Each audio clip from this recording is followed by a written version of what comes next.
What's up, guys? Welcome back to the YouTube channel. Today we are going to be reviewing the Alex Pereira versus Cyril Gane match at the White House. So, what are my immediate thoughts? What are my immediate reactions? Well, I think that Alex Pereira looked great at heavyweight. It's obviously not his best performance, first of all, because he lost. And second of all, I kind of got the same vibe from the first Ankalaev fight. But overall, it's going to be a new weight class. Your body's going to feel different. There's a lot of pressure. Everybody's dealing with the pressure, obviously. It's the White House, the weather. Obviously, you got Cyril Gane, who's a natural heavyweight, who's very skilled, moving in front of you, and you're trying to just read him a little bit. I think what Alex Pereira tried to do, strategy-wise, was a little bit similar to how Volkov fights, where he's, keeping the distance, using the jab, snapping the leg kicks, and just staying on the outside. And that is what did give Cyril Gane a lot of problems in their fights. And then I think that Alex Pereira said, you know what, I actually like that style. That suits me. Always being on the front foot, kind of risky unless you know exactly what's going on. So I think he tried to play it extremely safe, and he was trying to be cool, calm, and calculated. And then by the end of that first round, last 15 seconds, he landed two good right hands. And then we're like, okay, all right, he's opening up now. And then we get into the very start of the second round, and what do you know? Woof. We get hit with a surprise jab out of nowhere. Honestly, that shouldn't have rocked him and, put him down or anything. But you know what? Things happen. It's always the punches you don't see. Boom, snap, little jab. It's happened. I've seen it before. It happens, right? So that's when we get into the finishing sequence, and that is when we get into what shouldn't even be controversial. We see Alex Pereira go down from the jab. He gets right on a single leg, just how you should. Very smart. And then Cyril Gane is real aggressive, bumping him with the hips, throwing uppercuts to the side of the head. And he's doing great defending. Cyril Gane, or Alex Pereira, is doing great trying to recover. And then he gets rocked with another uppercut to the face and kind of falls back. That's when you see Alex Pereira having to actually switch the angle on the single leg. This is where the problem comes. Cyril Gane, you piece of living, fouling, cheating, French fuck. What the hell is wrong with this guy? Throws 12 shots, most of them elbows, directly to the back of the head of Alex Pereira. And Herb Dean says nothing. The commentary says nothing. You got DC over here. It's over. He got hit with a jab. Oh my God, he's hurt.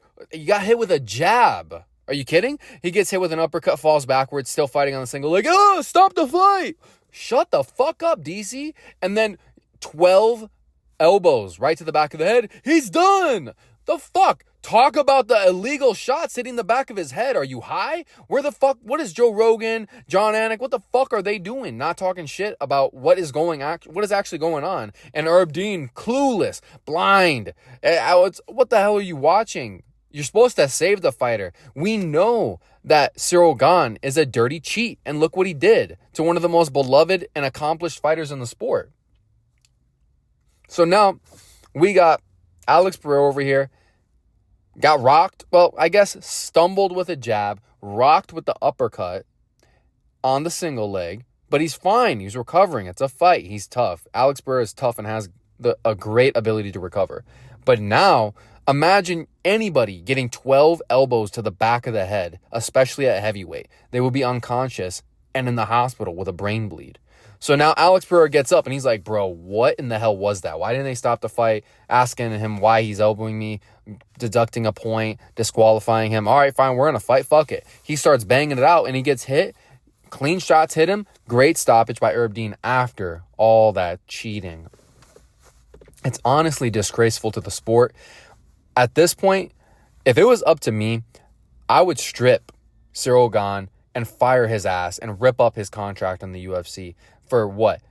The fifth fight, sixth fight, seventh fight where he's just cheating outright, and it's not even a coincidence because he's the common denominator. You look at his fight with JDS and elbow straight to the back of the head, and he contested that, and he put in, I think, a complaint to the commission.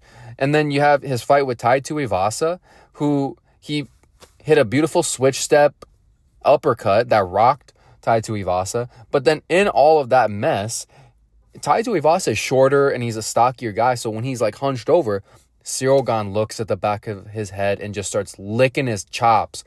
Back of the head, hammer fist. And what does Tai Tuivasa do? He's like, what the fuck just hit me? His body malfunctions and he starts doing high knees and stomping in place because his body literally malfunctions from the back of the head shot. And that's how he got the finish. Now, you look at his fight with John Jones, first 10 seconds. Hits him with a kick to the dick. All right. Honestly, John Jones deserves it. But still, it's illegal. Come on. Like, are we kidding? And then in his most recent fight before Alex, he double eye poked Tom Aspinall. Eye sockets, bro. Touched the back of his eye sockets. And has been sidelined for almost a year, it's going to be. And needed eye surgery. That's how bad it was. Because Cyril Gane wanted to use his face as a fucking bowling ball.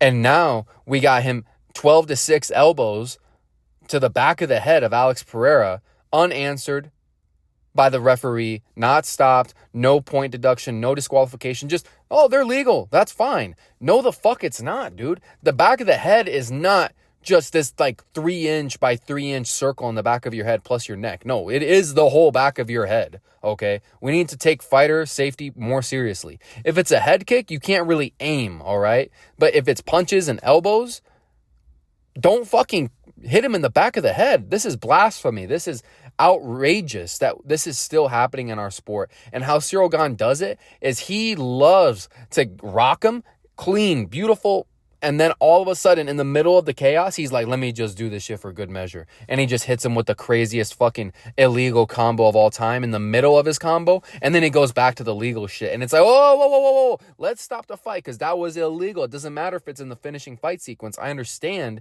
you don't want to change the outcome of the fight. But he's changing the outcome of the fight because he's doing illegal shit that he shouldn't be doing every single fight. Get rid of him.